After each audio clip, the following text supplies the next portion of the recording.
ನಮಸ್ಕಾರ ಸ್ನೇಹಿತರೆ, ಎಲ್ಲರಿಗೂ ಸಂಚಾರಿ ಸುದ್ದಿ ಯೂಟ್ಯೂಬ್ ಚಾನೆಲ್ಗೆ ಸ್ವಾಗತ. ಈ ಒಂದು ವಿಡಿಯೋದಲ್ಲಿ ಪ್ರಧಾನಮಂತ್ರಿ ಕಿಸಾನ್ ಸನ್ಮಾನ್ ನಿಧಿ ಯೋಜನೆಯ 24ನೇ ಕಂತಿನ ಹಣಕ್ಕಾಗಿ ಕಾಯ್ತಾ ಇರುವಂತಹ ದೇಶದ ಮತ್ತು ರಾಜ್ಯದ ಎಲ್ಲ ರೈತ ಬಾಂಧವರಿಗೆ ಕೇಂದ್ರ ಸರ್ಕಾರದ ವತಿಯಿಂದ ಭರ್ಜರಿ ಗುಡ್ ನ್ಯೂಸ್ ಅಂತ ಹೇಳ್ಬೋದು ಸ್ನೇಹಿತರೆ. ಹೌದು ಸ್ನೇಹಿತರೆ, ಈ ಬಾರಿ ಪ್ರಧಾನಮಂತ್ರಿ ಕಿಸಾನ್ ಸನ್ಮಾನ್ ನಿಧಿ ಯೋಜನೆಯ ಹಣ 2 ತಿಂಗಳು ಮುಂಚಿತವಾಗಿ ರೈತರ ಖಾತೆಗಳಿಗೆ ಜಮಾವಣೆಯಾಗುವುದು ಈಗಾಗಲೇ ಮಾಹಿತಿಗಳು ಲಭ್ಯವಾಗ್ತಾ ಇದಾವೆ ಸ್ನೇಹಿತರೆ. ಕೇಂದ್ರ ಸರ್ಕಾರದ ವತಿಯಿಂದ ಮಹತ್ವದ ನಿರ್ಧಾರ ತೆಗೆದುಕೊಳ್ಳಿಕ್ಕೆ ಮುಂದಾಗ್ತಾ ಇದ್ದಾರೆ ಸ್ನೇಹಿತರೆ. ಯಾಕಂತ ಹೇಳಿದ್ರೆ ದೇಶದಲ್ಲಿ, ಅದರಲ್ಲೂ ಕೂಡ ರಾಜ್ಯದ ಮತ್ತು ದೇಶದ ಕೆಲವೊಂದಿಷ್ಟು ರಾಜ್ಯಗಳಲ್ಲಿ ಬರ ಪರಿಸ್ಥಿತಿ ಉಂಟಾಗಿದ್ದು, ಯಾವೆಲ್ಲ ರಾಜ್ಯಗಳಲ್ಲಿ ಬರ ಪರಿಸ್ಥಿತಿ ಉಂಟಾಗಿದೆ ಆ ಒಂದು ರಾಜ್ಯಗಳಿಗೆ ನೆರವಾಗುವಂತಹ ನಿಟ್ಟಿನಲ್ಲಿ ಈಗ ಕೇಂದ್ರ ಸರ್ಕಾರ ಮುಂದಾಗಿದ್ದು, ಬರ ಪರಿಸ್ಥಿತಿಗೆ ಅನುಗುಣವಾಗಿ 2 ತಿಂಗಳು ಮುಂಚಿತವಾಗಿ ಈಗ PM ಕಿಸಾನ್ ಹಣವನ್ನ ಜಮಾವಣೆಯನ್ನ ಮಾಡಲಿದ್ದಾರೆ ಸ್ನೇಹಿತರೆ. ಒಟ್ಟಾರೆಯಾಗಿ ಅದರ ಜೊತೆಗೆ PM ಕಿಸಾನ್ 20 ಈಗ 4ನೇ ಕಂತಿನ ಹಣದಲ್ಲಿ ರೈತರ ಖಾತೆಗಳಿಗೆ 4,000 ಹಣ ಜಮಾವಣೆ ಆಗಲಿದೆ ಸ್ನೇಹಿತರೆ. ಸೊ ಹಾಗಾದರೆ ಯಾವಾಗ PM ಕಿಸಾನ್ 24ನೇ ಕಂತಿನ ಹಣ ಜಮಾವಣೆ ಆಗಲಿದೆ, ಅದ್ರ ಬಗ್ಗೆ ತಮಗೆ ಕಂಪ್ಲೀಟ್ ಆದಂತಹ ಮಾಹಿತಿಯನ್ನ ಈ ಒಂದು ವಿಡಿಯೋದ ಮೂಲಕ ಇನ್ಫಾರ್ಮೇಶನ್ ಅನ್ನ ತಿಳಿಸ್ತಾ ಹೋಗ್ತೇನೆ. ಹಾಗಾದ್ರೆ ಬನ್ನಿ ರೈತ ಬಾಂಧವರೇ, ತಡ ಮಾಡದೆ ಈ ಒಂದು ವಿಡಿಯೋನ ಪ್ರಾರಂಭಿಸೋಣ. ಹೌದು ರೈತ ಬಾಂಧವರೇ, ಈಗಾಗಲೇ ಕರ್ನಾಟಕ ಬಹಳ ಪ್ರಮುಖವಾಗಿ ಪ್ರಧಾನಮಂತ್ರಿ ಕಿಸಾನ್ ಸನ್ಮಾನ್ ನಿಧಿ ಯೋಜನೆಯ ಹಣವನ್ನ ಪ್ರತಿ 4 ತಿಂಗಳಿಗೊಮ್ಮೆ PM ಕಿಸಾನ್ ಹಣವನ್ನ ದೇಶದ ಎಲ್ಲ ಅರ್ಹ ರೈತರ ಖಾತೆಗಳಿಗೆ ಕೇಂದ್ರ ಸರ್ಕಾರದ ವತಿಯಿಂದ ಹಣವನ್ನ ವರ್ಗಾವಣೆಯನ್ನ ಮಾಡ್ತಾರೆ. ಈ ಒಂದು ಕಳೆದ ಬಾರಿ ಜೂನ್ ತಿಂಗಳಿನಲ್ಲಿ ಪ್ರಧಾನಮಂತ್ರಿ ಕಿಸಾನ್ ಸನ್ಮಾನ್ ನಿಧಿ ಯೋಜನೆಯ 23ನೇ ಕಂತಿನ ಹಣವನ್ನ ಆಸಾಂ ಮೂಲಕ ಹಣವನ್ನ ವರ್ಗಾವಣೆಯನ್ನ ಮಾಡಲಾಗಿತ್ತು ಸ್ನೇಹಿತರೆ.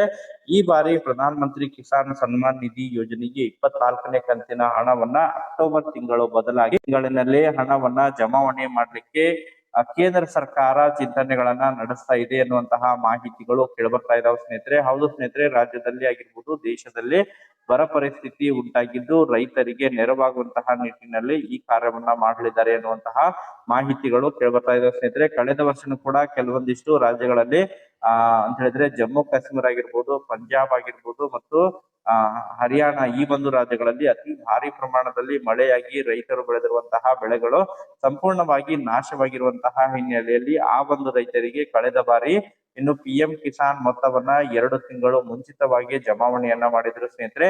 ಸೊ ಅದೇ ಮಾದರಿಯಲ್ಲಿ ಬರ ಪರಿಹಾರಕ್ಕೆ ನೆರವಾಗುವಂತಹ ನಿಟ್ಟಿನಲ್ಲಿ ಕೇಂದ್ರ ಸರ್ಕಾರ ಈ ಬಾರಿನೂ ಕೂಡ PM ಕಿಸಾನ್ 24ನೇ ಕಂತಿನ ಹಣದಲ್ಲಿ ಕೆಲವೊಂದಿಷ್ಟು ರಾಜ್ಯಗಳಿಗೆ ಮಾತ್ರ 2 ತಿಂಗಳು ಪೂರ್ವ ನಿರ್ಧರಿತ ದಿನಾಂಕದ ಒಳಗಾಗಿ PM ಕಿಸಾನ್ ಹಣವನ್ನ ಜಮಾ ಮಾಡುವಂತಹ ನಿರೀಕ್ಷೆ ಇದೆ ಎನ್ನುವಂತಹ ಮಾಹಿತಿಗಳು ಕೇಳಬರ್ತಾ ಇದಾವೆ ಸ್ನೇಹಿತರೆ.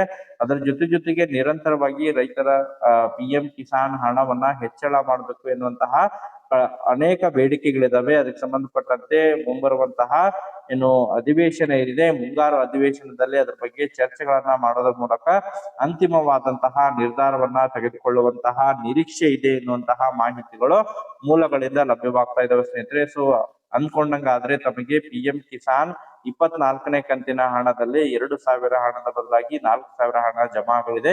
ಈಗಾಗಲೇ ಯಾರಿಗೆಲ್ಲ 23ನೇ ಕಂತಿನ ಹಣ ಜಮಾವಣೆ ಆಗಿಲ್ಲ, ಹೌದು ಸ್ನೇಹಿತರೆ, ಯಾರೆಲ್ಲ KYC ಆಗಿಲ್ಲ, ಸುಮಾರು 6 ಲಕ್ಷ ರೈತರಿಗೆ PM ಕಿಸಾನ್ 24ನೇ ಕಂತಿನ ಹಣ ಬಿಡುಗಡೆಯಲ್ಲಿ 23 ಮತ್ತು 24ನೇ ಕಂತು ಒಟ್ಟಾರೆಯಾಗಿ ಜಮಾ ಆಗಲಿದ್ದು, ಒಟ್ಟಾರೆಯಾಗಿ 4,000 ರೈತರ ಖಾತೆಗಳಿಗೆ ಹಣ ಕ್ರೆಡಿಟ್ ಆಗಲಿದೆ ಸ್ನೇಹಿತರೆ. ಸುಮಾರು ರಾಜ್ಯದ 6 ಲಕ್ಷ ರೈತರಿಗೆ 4,000 ಹಣ ಜಮಾ ಆಗಲಿದೆ. ಉಳಿದವರಿಗೆ ಸುಮಾರು PM ಕಿಸಾನ್ ಕಂತು 24ನೇ ಕಂತು 2,000 ರೈತರ ಖಾತೆಗಳಿಗೆ ಜಮಾ ಆಗಲಿದೆ. ಯಾವ ದಿನಾಂಕ ಆಗಸ್ಟ್ 15ನೇ ತಾರೀಕಿನಿಗೆ ಹಣ ಜಮಾ ಆಗುವಂತಹ ನಿರೀಕ್ಷೆ ಇದೆ ಅಂತ ಹೇಳಿ ಮಾಹಿತಿಗಳು ಕೇಳಿ ಬರ್ತಾ ಇದಾವೆ. ಮತ್ತೆ ಇದಕ್ಕೆ ಸಂಬಂಧಪಟ್ಟಂತೆ ಅಪ್ಡೇಟ್ ಲಭ್ಯವಾದ್ರೆ ಇನ್ಫಾರ್ಮೇಶನ್ ತಿಳಿಸ್ಕೊಡ್ತೀನಿ. Thank you for watching this video.